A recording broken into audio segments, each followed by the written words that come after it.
Spain's 2010 World Cup winning squad is often regarded as the best side in international history. But what happens if you take their B team to that year's tournament?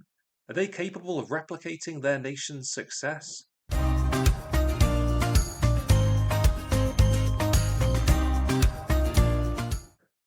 And the rules are pretty simple.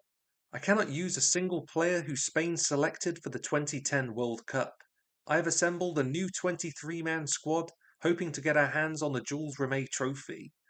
Prior to the two World Cup warm up matches I just played, the squad I selected had just 309 total appearances for the Spanish national team. Pretty inexperienced by tournament standards, especially considering Raul makes up nearly 40% of those total games. We welcomed 11 debutants to the squad, including goalkeeper Sergio Asenjo. During this period of his career, he was largely a backup with Atletico Madrid, but he's going to need those gloves for the next few weeks. Ahead of him, we can no longer rely on the likes of Ramos, Puyol, or Gerard Piqué. Ivan Marcano, the Racing Santander youth product, will be anchoring the back line. To a player who undoubtedly would have been selected for the tournament, if not for injuries, Santi Cazorla, the diminutive midfielder was selected for Spain's triumphs at Euro 2008 and 2012, but regrettably missed the trip to South Africa. And there's plenty of talent at the top of the field too. Bojan Krkic was once heralded as one of Spain's biggest footballing prodigies. In reality, he would never get his hands on a winner's medal with his national side. He'll be hoping to rectify that this time around. And with the tournament about to begin, Spain will be entering a group alongside Ukraine, Mexico, and Morocco. For the opening game, we'll be utilising a 4-2-3-1 formation, with a pretty solid backline, and Albelda and Marcos Senna in the midfield. I'm hoping to be primarily defensively strong. Morocco certainly have some vulnerabilities, but their biggest asset is forward Marouane Chamakh. In reality, he scored twice in African Cup of Nations play, but failed to find the back of the net at a World Cup. The opening 25 minutes would be dominated by the North Africans, creating chance after chance, as we look to establish any foothold in the match. That would eventually arrive, thanks to some questionable defending by Mehdi Benatia. The Moroccan would earn a second yellow as Negredo tried to engineer space in the penalty area. With the world watching, Alvaro converts coolly. Now enjoying a one-man advantage, the game flipped on its head.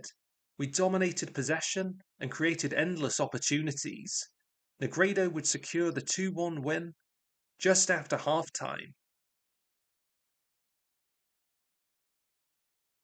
With a big 3 points secured, our attention moves to the second group stage game.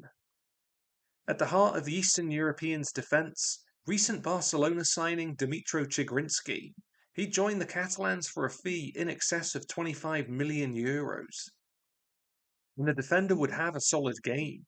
It would finish 0-0, but in all fairness, it could have been 3 or 4-0 to our opponents. My choice to revert to a 4-1-4-1 formation was not a good one. With 4 points from our first two games, we are sitting at the summit of Group G.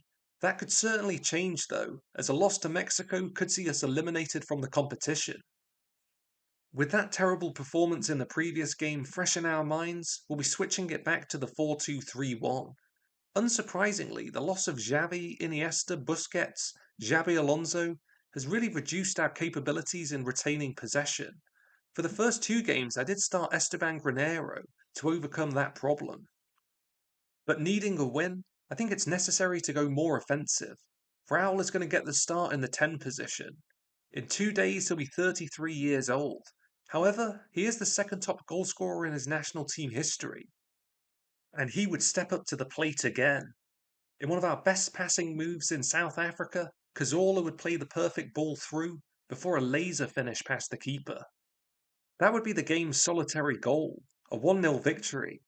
Unfortunately, due to an inferior goal difference, we would be moving out of the group stage as runners-up.